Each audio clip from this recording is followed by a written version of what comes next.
Et à la une de cette édition, tout d'abord, on revient sur les conséquences de ce dramatique accident de train vendredi à Brétigny-sur-Orge, près de Paris. Les premiers résultats de l'enquête menée ce week-end sur place. D'après la SNCF, donc, le train aurait déraillé après avoir heurté une éclisse, une pièce métallique coincée dans l'aiguillage. Alors depuis ce matin, la SNCF a ordonné un vaste plan d'action et de contrôle de toutes les éclisses sur le réseau français. Près de 15 000 pièces doivent ainsi être vérifiées, y compris dans le Nord-Pas-de-Calais. Vous voyez sur ces images, les abords de la gare Lille-Flandre ont été inspectés de près, donc depuis ce matin, par les techniciens de la SNCF.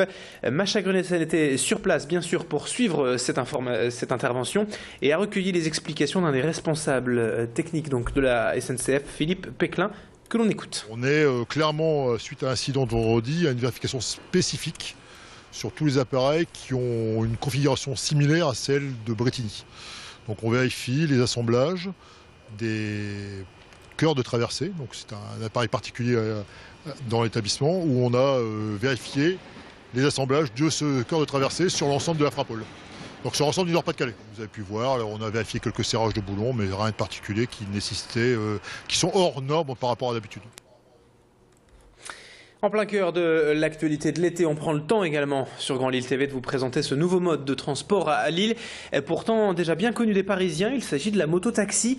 Même si dans le Nord, Patrick Cocheteux, le premier chauffeur motard lillois, n'a pas le droit d'appeler ainsi sa société au regard de la loi. Il ne peut également pas attendre ses clients devant les gares lilloises ou l'aéroport. En fait, il faut impérativement que la course soit réservée d'avance afin qu'il puisse avoir une trace écrite en cas de contrôle par la police. Rien que sa présence autour des gares suscite de toute façon la colère des taxis qui voient en lui une sérieuse concurrence. Même si à Paris on compte aujourd'hui plus de 600 chauffeurs à moto, à Lille le concept est encore mal connu.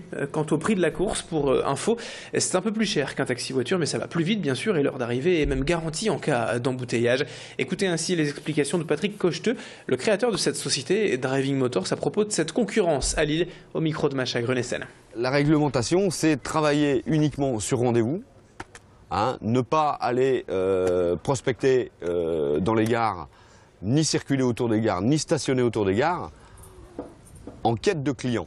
Le monopole des taxis qui eux, ont des stationnements, et dès que vous êtes, pour eux, même en stationnement pour déposer un client, pour eux, vous êtes en quête d'un client et ils vous tombent dessus. C'est le harcèlement, c'est les menaces.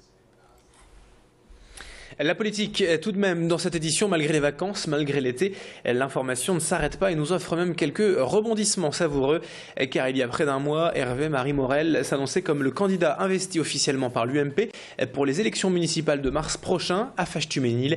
Mais suite aux accords dont on parlait la semaine dernière sur notre antenne entre l'UMP et l'UDI pour choisir chaque candidat dans chaque commune, il a finalement été décidé que le candidat numéro 1 pour Fâche serait bel et bien le maire sortant UDI, Nicolas Lebas.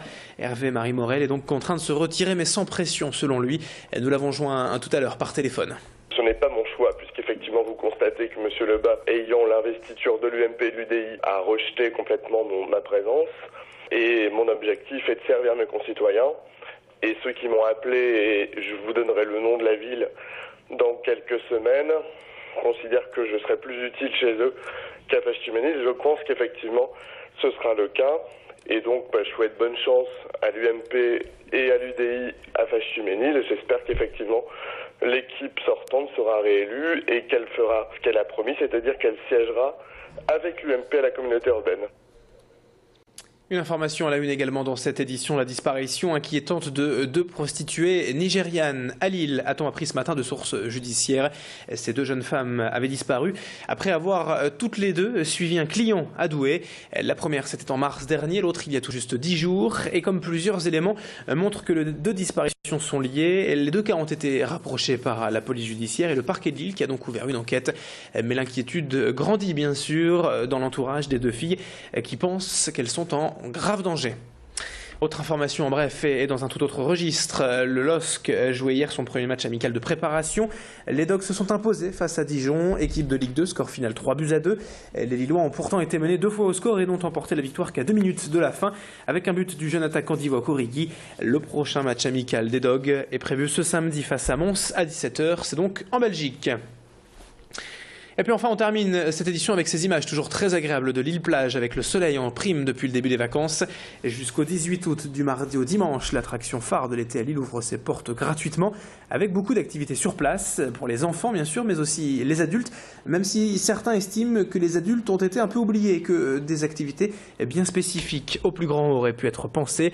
Il y a tout de même quelques transats, des tables pour pique-niquer en famille et tout ce qu'il faut pour se restaurer prévu également.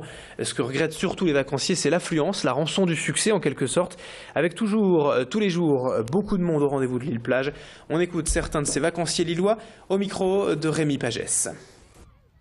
Cette année je pars pas, du coup ils voulaient profiter du soleil et l'île-plage est ouverte donc on profite. Dès que j'ai mangé au midi, je viens ici, parce que 6h, 6h30. C'est la première fois qu'on vient et on va revenir. Je prends mes enfants pour une bonne journée ici, puisque je ne peux pas faire un voyage pour la mer. C'est pour ça que je reviens ici. Il y a pas mal d'activités, c'est bien propre, c'est bien fréquenté, tout ça. Voilà, on n'est pas déçus de venir ici. J'aime bien me baigner quand il fait chaud comme ça. On s'amuse bien. Au niveau de l'encadrement pour les enfants, c'est super. Et pour l'instant, tout se passe bien.